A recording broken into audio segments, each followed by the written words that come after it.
नमस्कार, good evening. मैं हूं आपके साथ राहुल सौमित्र।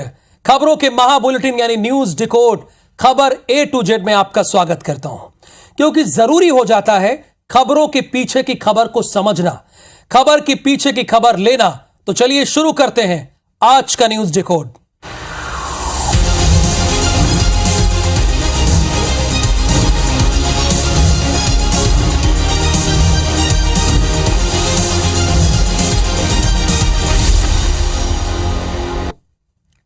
केंद्रीय गृह मंत्री अमित शाह मंगलवार को असम दौरे पर रहे। इस दौरान अमित शाह ने चीन का बिना नाम लिए कहा कि अरुणाचल की जमीन पर कोई अतिक्रमण नहीं कर सकता। आपको बता दें कि अमित शाह 10 अप्रैल को 2 दिन के असम और अरुणाचल प्रदेश के दौरे पर पहुंचे थे। सोमवार को शाह ने अरुणाचल प्रदेश में वाइब्रेंट विलेजेस प्रोग्राम की शुरुआत की थी।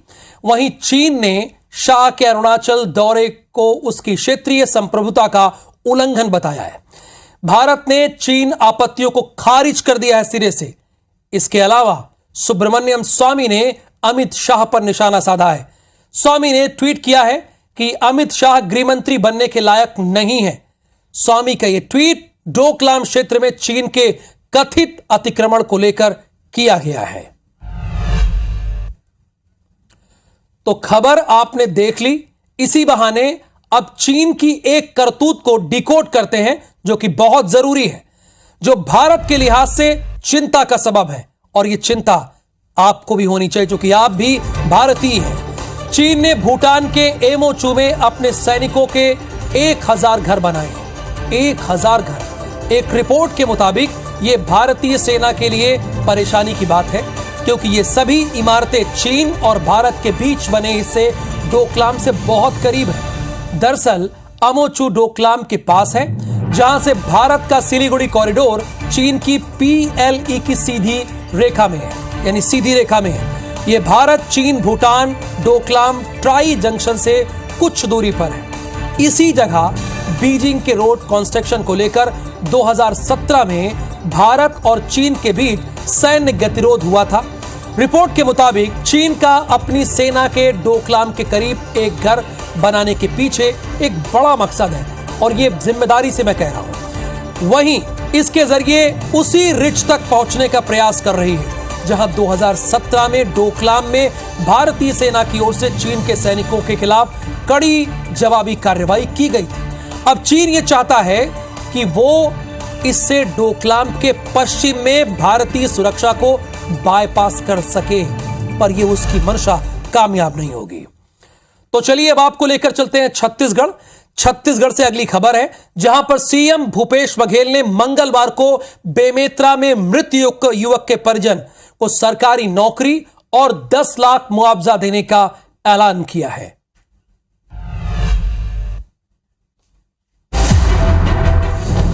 ये सीएम भूपेश बघेल का ट्वीट है, जिन्होंने मंगलवार को किया। इस ट्वीट में सीएम भूपेश बघेल ने जानकारी दी कि बेमेतरा के मृत युवक के एक परिजन को सरकारी नौकरी दी जाएगी।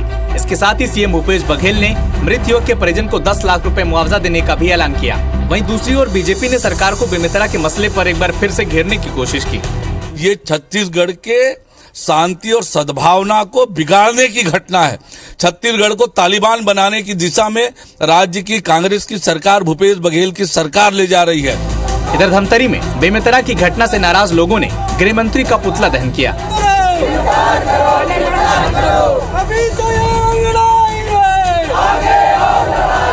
इसके अलावा साहू समाज के प्रतिनिधि मंडल ने सीएम भूपेश बघेल से मुलाकात की और सीएम भूपेश ने प्रदेश में शांति बनाए रखने की अपील की। इसके साथ ही जगदलपुर में विश्व हिंदू परिषद ने वर्ग विशेष का बहिष्कार करने की शपथ ली। आर्थिक बहिष्कार का एक फैसला किए हम लोग बस्तर से शुरू कर रहे हैं कि पूरे देश में फैले और इनका आर्थिक बहिष्कार हो, ताकि इनमें सुधार आए। कुल मिलाकर कहा जा सकता है कि आगामी चुनाव में सांप्रदायिकता एक बड़ा मुद्दा होगा, और मंगलवार को 2 मृतकों के शव मिलने से और हंगामा मच गया।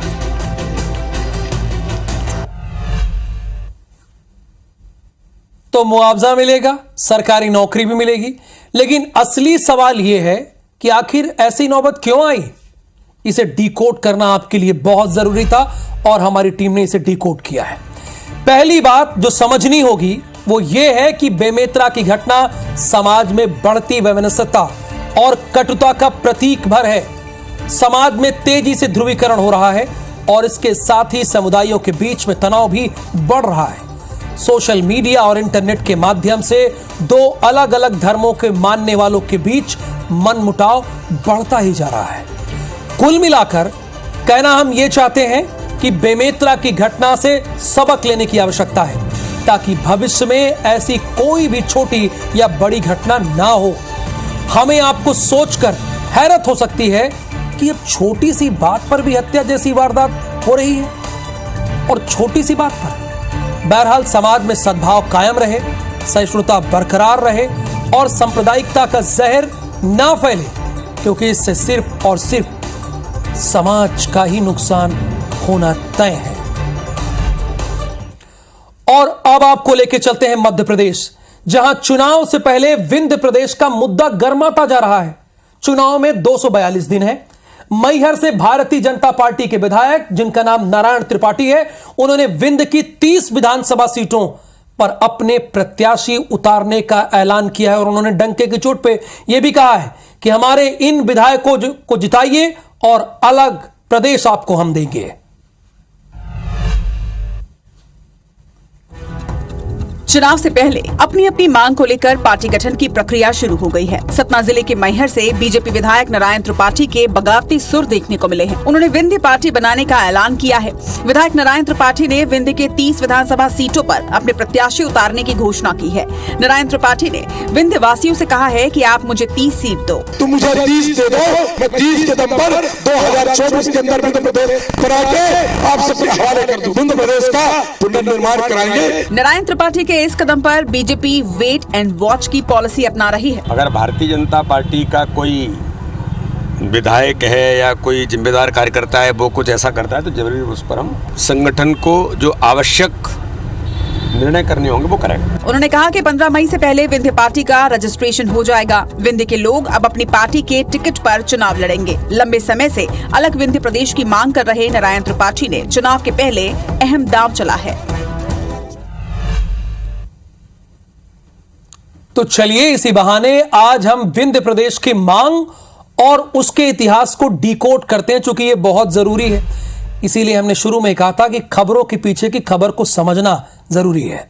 विंध्य प्रदेश की मांग आज की नहीं है, बल्कि कई दशकों से हो रही है।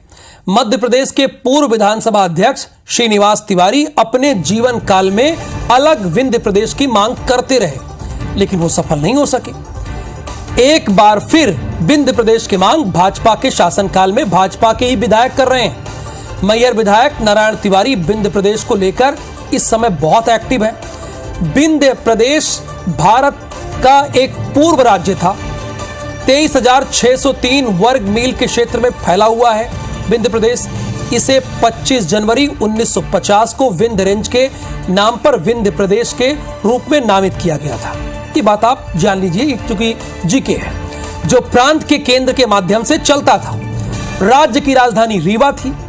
ये उत्तर प्रदेश से उत्तर और मध्य प्रदेश से दक्षिण की ओर स्थित है और दतिया के एन्क्लेव जो पश्चिम में थोड़ी दूरी पर है, मध्य भारत के राज्य से घिरा हुआ है। राज्यों के पुनर्गठन अधिनियम के बाद 1956 में विंध्य प्रदेश को मध्य प्रदेश में मिला दिया गया था। विंध्य प्रदेश राज्य का गठन 12 मार्च 1948 को हुआ था और नवगठित राज्य का उद्घाटन 4 अप्रैल 1948 को हुआ था। इसके गठन के बाद 35 रियासतों को विंध्य प्रदेश राज्य के लिए मिला दिया गया था। यानी पूरी और अहम खबर यह है। अब आपको लेकर चलते हैं भोपाल, जहां मंगलवार को शिवराज कैबिनेट की अहम बैठक हुई। बैठक में कई महत्वपूर्ण फैसले लिए गए। कौन कौन से वो फैसले लिए गए, ये अगर आपको जानना है तो हमारी इस रिपोर्ट को जरूर देखिए।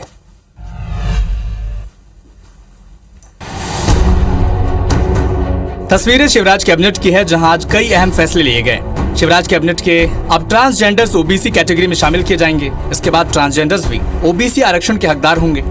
बीपीसीएल अपना एक प्लांट बीना रिफाइनरी कैंपस में लगाएगा।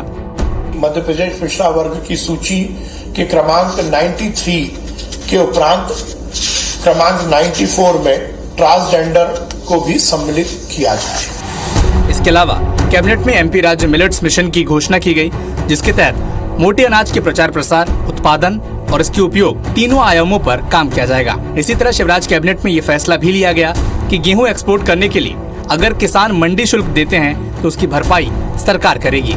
इसके साथ ही कैबिनेट ने सिंचाई की 2 बड़ी परियोजनाओं की स्वीकृति भी दी है।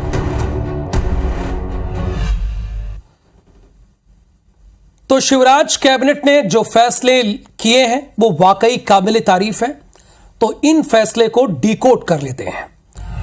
ट्रांसजेंडर समुदाय हमारी समाज का एक अभिन्न हिस्सा तो है और ये वो समुदाय है जो सालों से उपेक्षित है। ऐसे में ट्रांसजेंडर वर्ग को ओबीसी वर्ग का आरक्षण देने का फैसला नो डाउट ऐतिहासिक है। इस फैसले के दूरगामी नतीजे मिलेंगे। इसी तरह मोटे अनाज को प्रोत्साहन देने का फैसला भी किसानों को जहां आर्थिक रूप से सक्षम बनाएगा, वहीं आम लोगों के स्वास्थ्य के नजरिए से भी काफी अहम है। ये मैं आप लोगों को ध्यान में रख के बोल रहा हूं, आप लोगों के लिए बहुत अच्छा है। और दूसरे फैसलों की बात करें तो गेहूं और मूंग उत्पादक किसानों को सरकार मदद करेगी। इसी तरह सिंचाई परियोजनाओं से हजारों किसानों का फायदा मिलेगा।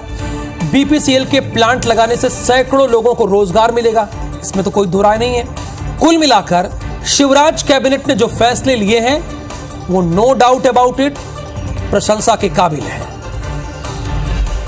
अगली खबर भी मध्य प्रदेश से ही है। मध्य प्रदेश में कांग्रेस ने जनता तक अपनी बात पहुंचाने के लिए पोस्टर वार शुरू कर दिया है, यानी पोस्टर लगाना शुरू कर दिया है। कांग्रेस ने दावा किया है कि कमलनाथ ने जो घोषणाएं पूर्व में की थी, यानी 2018 में की थी, उनको पूरा किया जाएगा। और जो वादे अब किए जा रहे हैं, जैसे कि 500 रुपए में सिलेंडर और 300 यूनिट बिजली 300 रुपए में, वो भी पूरे किए जाएंगे। ये रिपोर्ट देखना आपके लिए बहुत इंपॉर्टेंट है।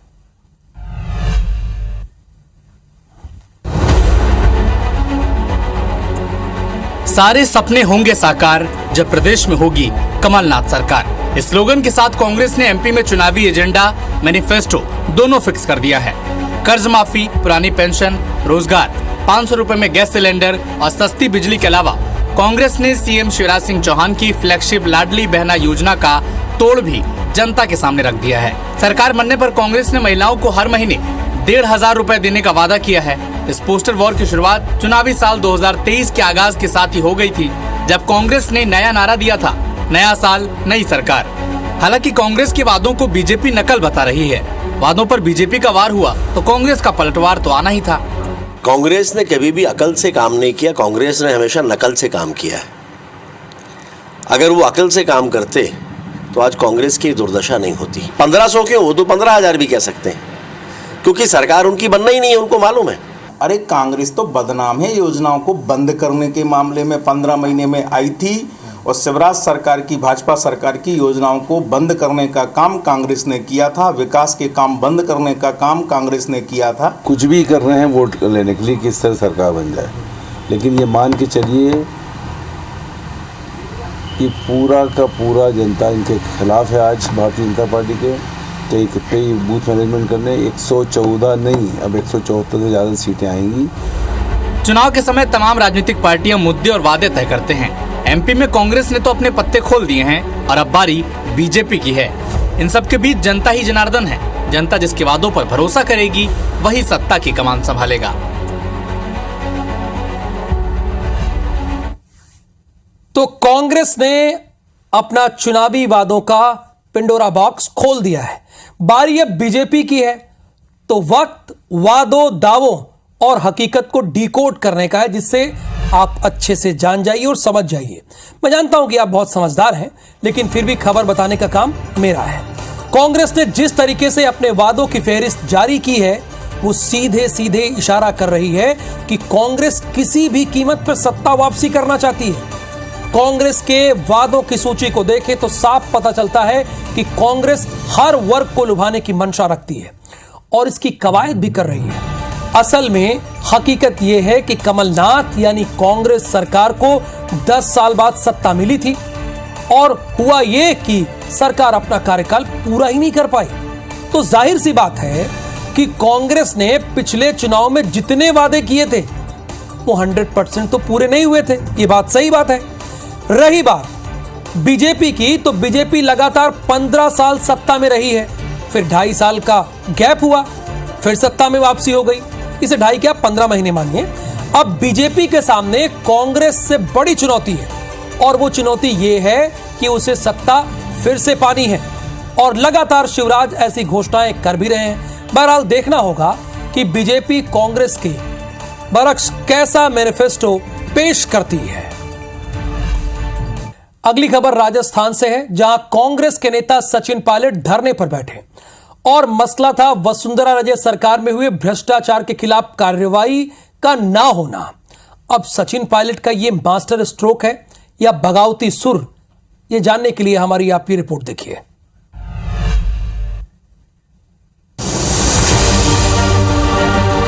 होर्डिंग में महात्मा गांधी और वसुंधरा राजे सरकार के कार्यकाल में हुए कथित भ्रष्टाचार का स्लोगन और धरने पर बैठे सचिन पायलट। तस्वीरें राजस्थान की राजनीति की बदलती तासीर को बयां करती है। मंगलवार को पीला गमछा पहने सचिन पायलट जयपुर में धरने पर बैठे थे।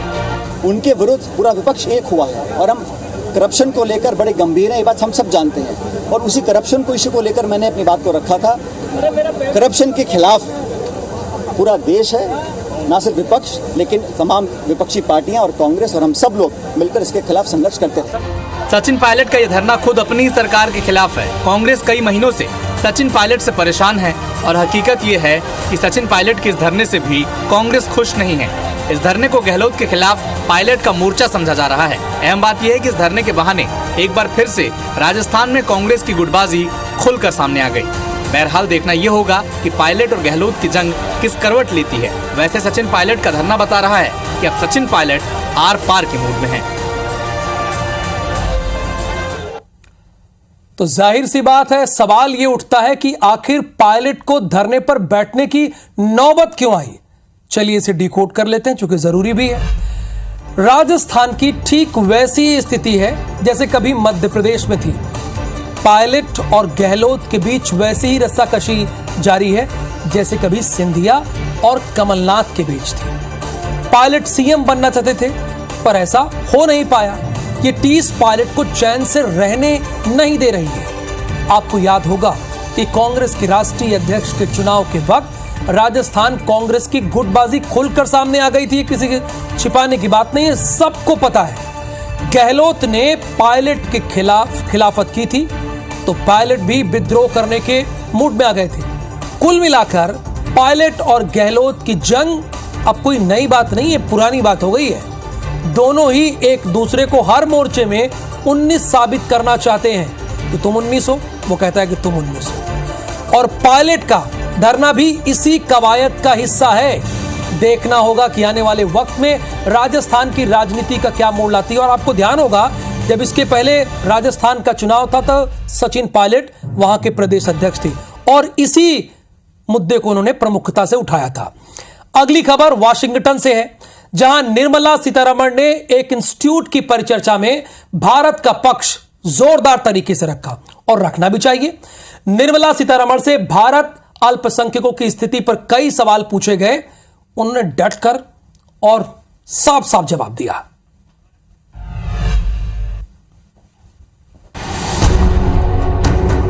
ये वित्त मंत्री निर्मला सीतारमण है जो इन दिनों अमेरिका के दौरे पर हैं। अमेरिका में वित्त मंत्री निर्मला सीतारमण ने भारत में मुस्लिमों के खिलाफ हिंसा के मुद्दे पर बयान दिया।